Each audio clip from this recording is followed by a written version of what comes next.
Hello everyone, আসসালামু আলাইকুম। আমি মুজিফার রহমান, আপনাদের সবাইকে স্বাগত জানাচ্ছি আজকে নতুন লেকচার ভিডিওতে। আজকে আমরা দেখব সফটওয়্যার ইঞ্জিনিয়ারিং এর চ্যাপ্টার 2। চলুন শুরু করা যাক। এখানে ফার্স্টে আছে এ লেয়ার টেকনোলজি। আমরা যখন একটা সফটওয়্যারকে ডেভেলপ করব সেখানে 4টা লেয়ার থাকে। সেখানে থাকে tools, methods, process and quality focus. অর্থাৎ টুলস কিভাবে ইউজ হয়, the software that helps automate task in development. অর্থাৎ কোন কোন জিনিস ইউজ করে আমরা একটা সফটওয়্যারকে ডেভেলপ করতে পারি সেগুলোই হচ্ছে টুলস। আর মেথডস কি, টেকনিক্স ফর ক্রিয়েটিং সফটওয়্যার। অর্থাৎ কোন কোন টেকনিক ইউজ করে আমরা একটা সফটওয়্যারকে ক্রিয়েট করতে পারি সেটাই হচ্ছে মেথড। তাহলে কিন্তু টুলস আর মেথডকে সেম মনে করে, বাট এটা কিন্তু সেম না। মানে কোন কোন জিনিস ইউজ করে আমরা বা কোন কোন প্লাগইন ইউজ করে আমরা সফটওয়্যার তৈরি করবো সেটা হচ্ছে টুলস। আর কোন কোন টেকনিকে আমরা সফটওয়্যারটা ক্রিয়েট করবো সেটা হচ্ছে মেথডস। দেন হচ্ছে আমাদের থার্ড যে লেয়ার সেটা হচ্ছে process, the structure way of organize and manage development. অর্থাৎ প্রসেস হচ্ছে আমার একটা স্ট্রাকচার্ড ওয়ে যার মাধ্যমে একটা ডেভেলপমেন্ট কীভাবে অর্গানাইজ ওয়েতে সেটাকে ম্যানেজ করা যায় বা কোন ধাপের পর কোন ধাপটা আসবে সেটাকে ম্যানেজ করা যায় প্রসেসের মাধ্যমে। এরপর হচ্ছে a quality focus. Quality focus হচ্ছে the commitment to managing high standard of in software. অর্থাৎ একটা সফটওয়্যার যে আমরা বিল্ড করলাম সেটার কোয়ালিটি কেমন আসছে, সেটার আউটপুটটা কেমন আসছে, ইউজার ফ্রেন্ডলি কিনা, এই যে কাজগুলো এটাই হচ্ছে কোয়ালিটি ফোকাস। একটা সফটওয়্যার যখন আমরা ডেভেলপ করবো তখন আমাদেরকে অবশ্যই 4টা লেয়ার ফলো করতে হবে। এখন আমরা দেখব process framework. A process framework in software engineering is a structure approach that outline essential activities for managing software projects. অর্থাৎ একটা প্রসেস ফ্রেমওয়ার্ক হচ্ছে সফটওয়্যার ইঞ্জিনিয়ারিং একটা স্ট্রাকচারকে নির্দেশ করে যার মাধ্যমে একটা সফটওয়্যারকে ম্যানেজ করা যায় বা সেটা মানে বিভিন্ন ধরনের আউটলাইন ঠিক করে দেওয়া যায়। তা ফ্রেমওয়ার্ক হচ্ছে দুই ধরনের, একটা হচ্ছে ফ্রেমওয়ার্ক অ্যাক্টিভিটি, আর একটা হচ্ছে আমব্রেলা অ্যাক্টিভিটি। ফ্রেমওয়ার্ক অ্যাক্টিভিটির মাধ্যমে হচ্ছে মানে স্মল যে প্রজেক্টগুলো থাকে সেগুলোকে হ্যান্ডেল করা যায়, আর যেগুলো লার্জ প্রজেক্ট, অনেক বড় বড় প্রজেক্ট নিয়ে অনেক মাঝে মাঝে কাজ করা লাগতে পারে, সেগুলোকে আমরা আমব্রেলা অ্যাক্টিভিটির মাধ্যমে মানে অ্যাক্টিভিটি ফ্রেমওয়ার্কের মাধ্যমে সেটাকে হ্যান্ডেল করতে পারবো। তো প্রথমে চলুন দেখি যে ফ্রেমওয়ার্ক অ্যাক্টিভিটিটা কি। তো ফ্রেমওয়ার্ক অ্যাক্টিভিটির মধ্যে আমাদের 5টা ধাপ আছে, সেটা হচ্ছে first of all communication, planning, modelling, construction, deployment. Modelling এর মধ্যে আবার 2টা ধাপ আছে, সেটা হচ্ছে রিকোয়ারমেন্ট অ্যানালাইসিস, ডিজাইন। আর কনস্ট্রাকশনের মধ্যে 2টা ধাপ আছে, সেটা হচ্ছে কোড জেনারেশন অ্যান্ড টেস্টিং। তো কমিউনিকেশনটা কি, share information among them team members. অর্থাৎ একটা প্রজেক্টে আমরা বিল্ড করবো, একটা সফটওয়্যার যে আমরা বানাবো, তো সেখানে টিম মেম্বারদের মধ্যে কমিউনিকেশন থাকাটা জরুরি। কারণ কোন কাজটা কিভাবে করলে ভালো হয়, কোন কাজটা কে করবে, কি কি রিকোয়ারমেন্ট ফুলফিল করতে হবে, এগুলো কমিউনিকেশনের আন্ডারে পড়ে, তাই না? দেন হচ্ছে planning, define project goals and schedule. অর্থাৎ প্রজেক্টে একটা গোল সেট করতে হবে এবং সেটা একটা নির্দিষ্ট স্কেজুয়াল সেট করতে হবে যার ওই নির্দিষ্ট টাইম লাইনের মাধ্যমে বা নির্দিষ্ট ডেডলাইনের মধ্যে আমাদের ওই প্রজেক্টটা কমপ্লিট করতে হবে। এটাই হচ্ছে প্ল্যানিং ফেজ। দেন থার্ড নাম্বার ফেজটা হচ্ছে modelling, create representations of the system. এখানে বলছিলাম যে 2টা ক্যাটাগরি আছে, সেটা হচ্ছে রিকোয়ারমেন্ট অ্যানালাইসিস আর ডিজাইন। রিকোয়ারমেন্ট অ্যানালাইসিস হচ্ছে গ্যাদার দ্য অ্যানালাইজ নিডস। অর্থাৎ আমাদের যে ওনার বা যে ক্লায়েন্ট তার সাথে কথা বলে তার রিকোয়ারমেন্টগুলোকে আমাদেরকে গ্যাদার করতে হবে। দেন কাজটা কি, আমাদের রিকোয়ারমেন্ট নেওয়া হয়ে গেল, প্ল্যানিং হয়ে গেছে, জাস্ট এখন ডিজাইনের পালা, তাই না? ডিজাইনের মধ্যে কি হচ্ছে, plan the architecture and the components. অর্থাৎ এই ডিজাইন ফেজের মধ্যে আমাদের কি করতে হবে, যে আমাদের যে সিস্টেমটা আমরা বিল্ড করবো তার একটা আর্কিটেকচার সেট করতে হবে এবং সেটা ফুলফিল করতে আমাদের কোন কোন কম্পোনেন্ট লাগছে সেগুলোকে আমাদের আইডেন্টিফাই করে সেগুলোকে কালেক্ট করতে হবে। দেন 4 নাম্বার যে ফেজ সেটা হচ্ছে কনস্ট্রাকশন, বিল্ড দ্য সফটওয়্যার। কনস্ট্রাকশনের মধ্যে আমাদের 2টা জিনিস আছে, সেটা হচ্ছে কোড জেনারেশন আর একটা হচ্ছে টেস্টিং। কোড জেনারেশন আমাদের কোড লিখতে হবে, আর টেস্টিং এর মধ্যে দেখতে হবে যে আমাদের যে কোডটা আমরা দিলাম যে সফটওয়্যারটার বেসিসে সেই কোডটা ঠিকঠাকভাবে সাকসেসফুলি রান করছে কিনা, এটাই হচ্ছে টেস্টিং। অ্যান্ড লাস্টলি হচ্ছে ডিপ্লয়মেন্ট। অর্থাৎ আমরা কমিউনিকেশন করে, প্ল্যানিং করে, সেটা রিকোয়ারমেন্ট অ্যানালিসিস করলাম, ডিজাইন করলাম, কোড জেনারেশন করলাম, টেস্টিং করে দেখলাম যে সব আউটপুট বা আউটকামসগুলো ঠিকঠাক আসছে, ক্লায়েন্টের যে নিডসগুলো ছিল সেগুলো স্যাটিসফাই করছে। তাহলে এখন আমরা কি কাজ, জাস্ট সেটাকে রিলিজ করে দেওয়া সফটওয়্যারটাকে সেই ক্লায়েন্টের কাছে বা সেই ইউজারের কাছে। এটাই হচ্ছে ডিপ্লয়মেন্ট। তো এই 5টাই হচ্ছে অ্যাক্টিভিটিস ফ্রেমওয়ার্কের, মানে ফ্রেমওয়ার্কের অ্যাক্টিভিটিস। এগুলো আমরা ইউজ করবো যখন আমরা ছোট কোনো প্রজেক্ট নিয়ে কাজ করব, সেটার ক্ষেত্রে আমরা ফ্রেমওয়ার্ক অ্যাক্টিভিটিটা ইউজ করব। এখন আমরা দেখব প্রসেস ফ্লো। প্রসেস ফ্লো হয় দুইভাবে হতে পারে, সেটা হচ্ছে লিনিয়ার প্রসেস ফ্লো আর একটা হচ্ছে interactive process flow. Linear process ফ্লোটা দেখেন লিনিয়ারলি যাচ্ছে, প্রথমে কমিউনিকেশন হচ্ছে, তারপর প্ল্যানিং, তারপর মডেলিং, তারপরে কনস্ট্রাকশন, তারপর ডিপ্লয়মেন্ট। আর ইন্টারেক্টিভ প্রসেস ফ্লোতে হচ্ছে কি দেখেন, এই যে repeats one or more the activities before proceeding to the next, অর্থাৎ একটা প্রসেস থেকে একটা প্রসেসে যাওয়ার আগে তারা একাধিকবার হচ্ছে সেটা রিপিট করছে। যেমন ধরেন কমিউনিকেশন থেকে প্ল্যানিং ফেজে যাওয়ার আগে দেখেন একবার কিন্তু রিপিট হয়েছে, আবার যখন সে প্ল্যানিং থেকে মডেলিং ফেজে যাচ্ছে তখন আবার রিপিট হচ্ছে, আবার যখন কনস্ট্রাকশন ফেজে যাচ্ছে তখন সে কি হচ্ছে দেখেন কমিউনিকেশন একটা স্টেজে সে রিপিট করছে, দেন প্ল্যানিং, দেন মডেলিং, তারপর আবার কনস্ট্রাকশনে আসছে। এই যে আবার রিপিট হচ্ছে এটা হচ্ছে ইন্টারেক্টিভ প্রসেস ফ্লো। তো প্রসেস ফ্লো দুই ধরনের, সেটা হচ্ছে লিনিয়ার আর ইন্টারেক্টিভ। তা আমরা এটাকে বলছিলাম যে প্রসেস ফ্রেমওয়ার্ক দুই ধরনের। আমরা অ্যাক্টিভিটি ফ্রেমওয়ার্ক দেখলাম, এখন দেখবো আমব্রেলা ফ্রেমওয়ার্ক, যেটা আমরা লার্জ কোনো ধরনের প্রজেক্টের ক্ষেত্রে আমরা ইউজ করতে পারি। তো এখন আমরা দেখি আমব্রেলা অ্যাক্টিভিটিসের মধ্যে কি কি থাকতে পারে। যে প্রজেক্ট ট্র্যাকিং অ্যান্ড কন্ট্রোল, অর্থাৎ প্রজেক্টকে ট্র্যাক করে এবং কন্ট্রোল করা লাগে এই অ্যাক্টিভিটিসের মাধ্যমে। দেন হচ্ছে রিস্ক ম্যানেজমেন্ট, মানে একটা প্রজেক্ট যে আমরা বিল্ড করছি সেখানে কি কি ধরনের রিস্ক থাকতে পারে সেগুলোকে ম্যানেজ করা, সেগুলো হচ্ছে এখানে করা হয়ে থাকে। দেন থার্ড নাম্বার যে পয়েন্ট সেটা হচ্ছে কোয়ালিটি অ্যাসুরেন্স, অর্থাৎ একটা সফটওয়্যার যে স্ট্যান্ডার্ড আমাদের প্রয়োজন বা যে কোয়ালিটির ক্লায়েন্ট চাচ্ছে বা ইউজারের নিড, সেটাকে আমাদের ফুলফিল করা করা লাগবে এই স্টেজে। দেন হচ্ছে টেকনিক্যাল রিভিউস, অর্থাৎ আমরা যেই প্রোডাক্টটা কি বলবো আউটপুট হিসেবে দিচ্ছি ইউজারের কাছে, সেই প্রোডাক্টটা কিরকম ভাবে তার প্রোগ্রেসটা কেমন বা কোয়ালিটি কেমন, এই যে কাজগুলো যে রিভিউটা, সেটাই হচ্ছে টেকনিক্যাল রিভিউ। দেন হচ্ছে মেজারমেন্ট, একটা সফটওয়্যার যে আমরা বিল্ড করছি সেটার পারফরমেন্স কেমন, সেটার প্রোগ্রেস কেমন, সেই জিনিসটাই হচ্ছে এখানে মেজারমেন্ট করা হবে। এবং 6 নাম্বার ধাপটা হচ্ছে কনফিগারেশন ম্যানেজমেন্ট। এখানে বিভিন্ন ধরনের চেঞ্জেস আসতে পারে, বিভিন্ন ধরনের ভার্সন আপগ্রেডের কাজ আসতে পারে, এটাই হচ্ছে কনফিগারেশন ম্যানেজমেন্ট। অনেক সময় হয় না যে একটা সফটওয়্যারকে আমাদের আপডেট করার প্রয়োজন হতে পারে, এটাই হচ্ছে কনফিগারেশন ম্যানেজমেন্ট। দেন 7 নাম্বার ধাপটা হচ্ছে রিইউজ রিইউজএবিলিটি ম্যানেজমেন্ট। এখানে হচ্ছে আমাদের যে কম্পোনেন্টসগুলো ইউজ হয়নি, পরবর্তীতে যখন আপডেট করার প্রয়োজন হয় বা কোনো ধরনের চেঞ্জেস দরকার হয়, তখন সেই কম্পোনেন্টগুলোকে যাতে আমরা ইউজ করতে পারি, সেটাই হচ্ছে রিইউজেবিলিটি ম্যানেজমেন্ট। 8 নাম্বার ধাপটা হচ্ছে work product preparation and production, অর্থাৎ একটা প্রজেক্ট যে আমরা বানালাম সেটার হচ্ছে ডকুমেন্টেশন খুব দরকার, তাই না? মানে কোন কাজটা হচ্ছে, কি হচ্ছে না হচ্ছে, ডকুমেন্টেশন যে কাজটা, সেটাই হচ্ছে আমাদের work product preparation and production, অর্থাৎ আমরা কি কাজ করছি এবং তার ফলে কি প্রোডাক্টটা আমরা আউটপুট হিসেবে পাচ্ছি, এটা একটা ডকুমেন্ট হিসেবে তৈরি করা হয় এই স্টেজে। এখন আমরা দেখব পয়লাস principle in software engineering.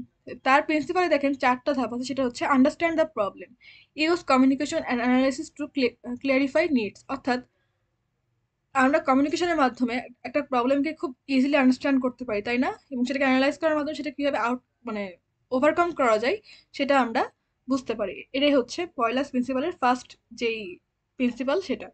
Second প্রিন্সিপালে বলা হয়েছে plan a solution, utilize modelling and design to create a strategy, অর্থাৎ এমন ধরনের মডেলিংকে আমাদের চুজ করতে হবে এবং তার ভিতরে ডিজাইন করতে হবে যার মাধ্যমে একটা স্ট্র্যাটেজি অর্থাৎ একটা ভারসাম্য বজায় থাকে, যে আমাদের প্রজেক্টটা এটা এই ধাপ মেনটেন করলে আমাদের প্রজেক্টটা সাকসেসফুলি রান করবে বা সাকসেসফুলি বিল্ড করা যাবে।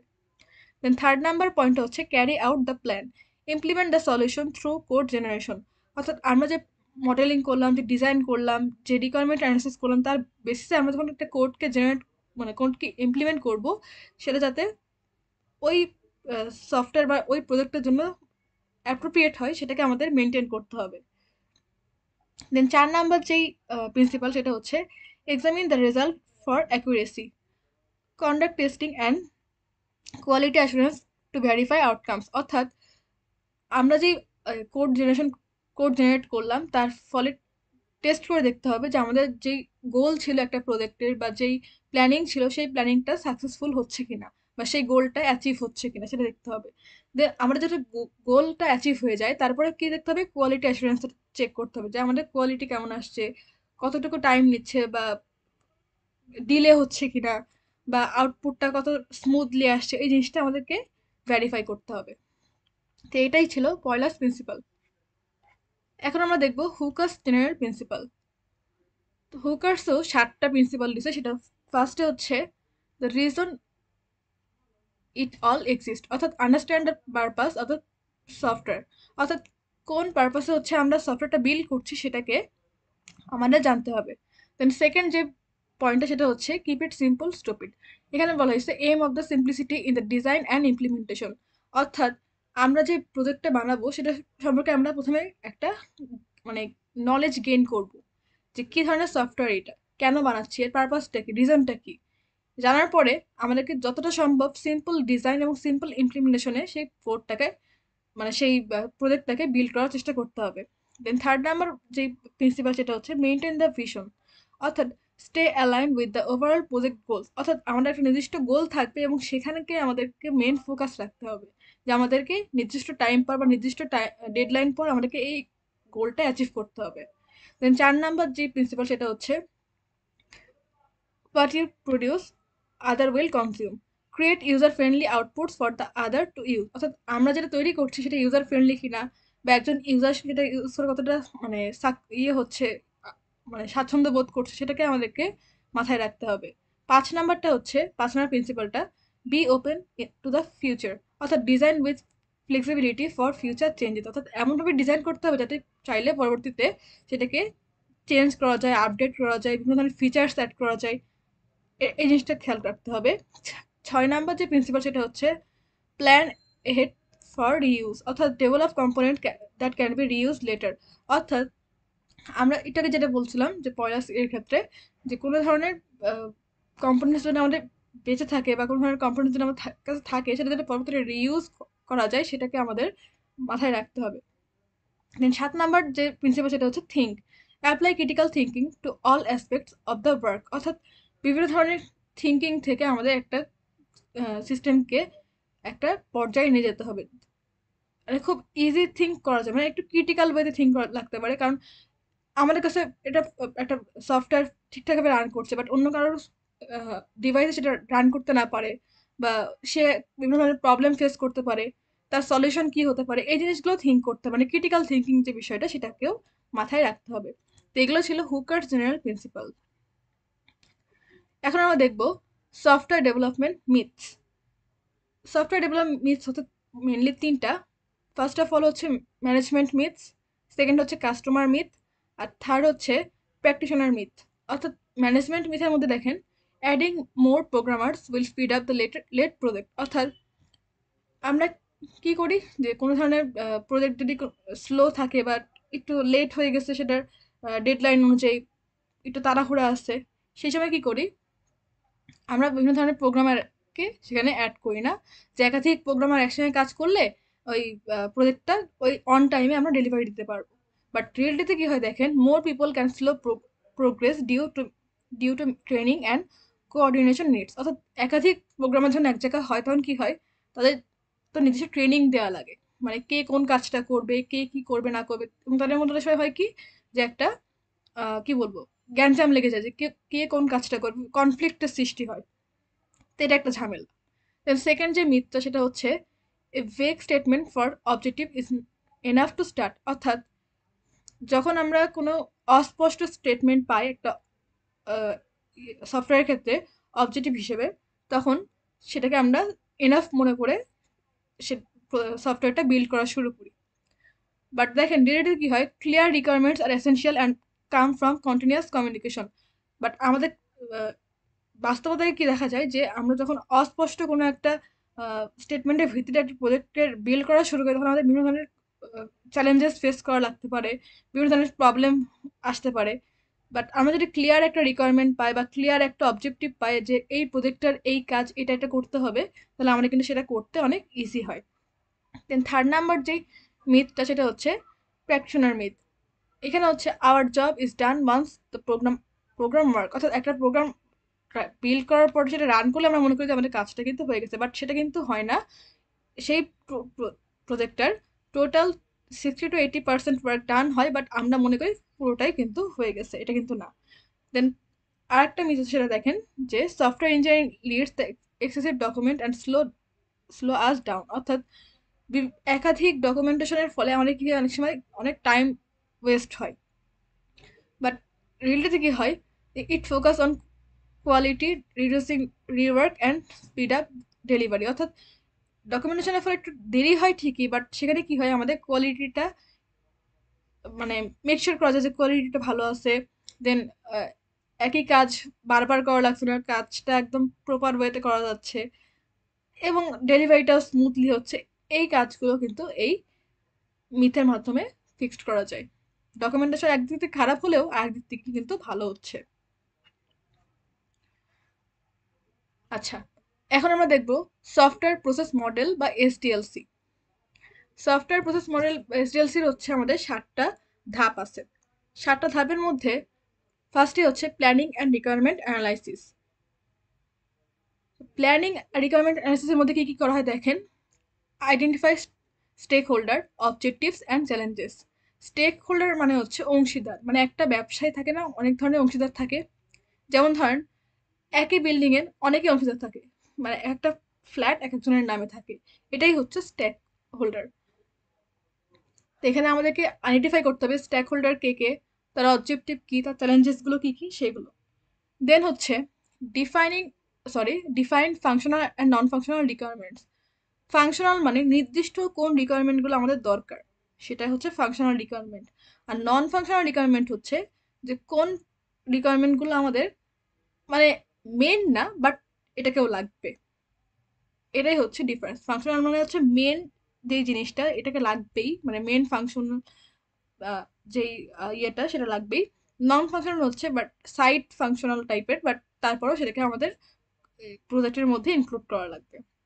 দেন সেকেন্ড যেই ফেজটা এসডিএলসির, সেটা হচ্ছে defining requirements. Documents all requirements in an SRS. অর্থাৎ এসআরএস মানে হচ্ছে সফটওয়্যার রিকোয়ারমেন্ট স্পেসিফিকেশন। অর্থাৎ আমরা যে ডকুমেন্টগুলো করছি সেটা সফটওয়্যার রিকোয়ারমেন্টসগুলোকে স্পেসিফাইজ করছে কিনা সেটাই হচ্ছে মানে ডকুমেন্ট আকারে আমাদেরকে তুলে ধরতে হবে।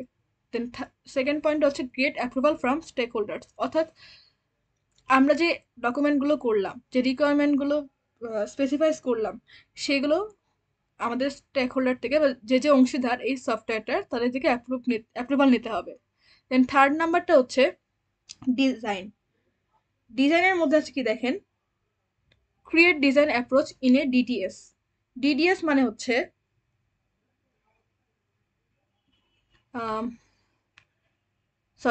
Data distribution service. মানে একটা ডিজাইনের অ্যাপ্রোচ যে আমরা ডাটা ডিস্ট্রিবিউশন সার্ভিসটাকে ইয়ে করব বা ডিডিএসকে বিল্ড করব, সেটা কিন্তু আমাদের সব ধরনের ক্লায়েন্টের কাছে সেটাকে দেখাতে হবে যে আমরা এই প্রজেক্ট মাঝে, কারণ একাধিক স্ট্যাক হোল্ডার একটা সফটওয়্যার পিছনে থাকতে পারে, তাই না? সবাই যাতে স্যাটিসফাই হয়, সবার রিকোয়ারমেন্ট যাতে ফুলফিল হয়, সেই জিনিসটা আমাদেরকে এখানে তুলে ধরতে হবে। দেন থার্ড পয়েন্ট হচ্ছে include necessary diagram and ensure alignment with SRS. অর্থাৎ আমাদেরকে বিভিন্ন ধরনের ডায়াগ্রামের মাধ্যমে ক্লায়েন্টকে বোঝাতে হবে যে আমরা এই প্রসেস ফলো করে এই প্রজেক্টটাকে বিল্ড করতে যাচ্ছি, আপনারা স্যাটিসফাই কিনা। তারা যদি স্যাটিসফাই হয় তাহলে আমাদের আর তো কোনো প্যারাই নেই, আমরা ইজিলি এই তখন প্রজেক্টটা বিল্ড করতে পারবো। দেন 4 নাম্বার যেই ফেজ আছে সেটা হচ্ছে কোডিং। কোডিং এর মধ্যে দেখেন develop code following design document and coding guidelines. অর্থাৎ আমরা যে স্ট্রাকচার রেডি করলাম, রিকোয়ারমেন্ট গ্যাদার করলাম, প্ল্যানিং করলাম, সেগুলোর বেসিসে এখন আমাদের কাজ হচ্ছে কোড করা এবং সেটাকে ডকুমেন্টেশনের আওতায় আনা। দেন সেকেন্ড পয়েন্ট হচ্ছে use version control and conduct code reviews. অর্থাৎ আমরা কোডিং করার পর দেখবো যে সেই ভার্সনকে সে কন্ট্রোল করতে পারছে কিনা, বা সেই আউটপুটটা থেকে আমরা ক্লায়েন্টের থেকে রিভিউ নিব যে তারা এই আউটপুটটাই কি এক্স্যাক্টলি চাচ্ছিল কিনা, একটা রিভিউ নেওয়ার ব্যাপার আসবে এখানে। 5 নাম্বার যে ফেজ সেটা হচ্ছে টেস্টিং অ্যান্ড কোয়ালিটি অ্যাসুরেন্স। অর্থাৎ perform unit integration system and user acceptance testing. অর্থাৎ এই টেস্টিং এর এতে কি হবে যে পারফরমেন্স ইউনিটটা কত, মানে প্রোগ্রেস কেমন হচ্ছে, পারফরমেন্স কেমন স্মুথ হচ্ছে নাকি ডিলে হচ্ছে, এটা দেখতে হবে। তারপরে ইউজার এক্সপেক্টেন্স টেস্টিং মাধ্যমে হচ্ছে ইউজার কতটুকু মানে ইউজার ফ্রেন্ডলি ইন্টারফেস কতটুকু হয়েছে বা ইউজার কতটুকু ইউজ করে স্বাচ্ছন্দ্য বোধ করছে সফটওয়্যারটা, সেটা চেক করতে হবে। 6 নাম্বারে হচ্ছে deployment. Deploy the software after testing on platform like AWS and ARUZ AZURE। অর্থাৎ এই যে AWS, AZURE এগুলো হচ্ছে বিভিন্ন ধরনের প্ল্যাটফর্ম, যার মাধ্যমে আমরা ওই সফটওয়্যারটাকে টেস্ট করে দেখতে পারি যে ইউজার সেটা ইউজ করতে পারছে কিনা। মানে নিজেদের মধ্যে টেস্ট করার জন্য একটা প্ল্যাটফর্ম। দেন যদি সেটা ফুলফিল হয় তখন আমরা ক্লায়েন্টের কাছে সেই সফটওয়্যারটা হ্যান্ড ওভার করে দিব। দেন 7 নম্বর ধাপটা কি? Maintenance. Monitor the monitor for issues and gather user feedbacks for improvement. অর্থাৎ আমরা যেই প্রজেক্টটা বানিয়ে দিলাম সেটাকে মনিটর করতে হবে, কোনো ধরনের সমস্যা থাকলে সেটাকে সলভ করতে হবে, এবং ইউজার ফিডব্যাক বা কোনো ধরনের ইউজারের সমস্যা হলে সেটাকে ইমপ্রুভ করার ব্যাপারটাই হচ্ছে এই মেনটেন্যান্সের মধ্যে পড়বে। তো এই ছিল সফটওয়্যার প্রসেস মডেল। আজকে ভিডিও পর্যন্তই। আশা করি আপনারা সবাই সবকিছু বুঝতে পারছেন। তাহলে যদি কোনো কোশ্চেন থাকে আমাকে কমেন্ট করতে পারেন। তো আজকে ভিডিও দেখার জন্য ধন্যবাদ। আল্লাহ হাফেজ।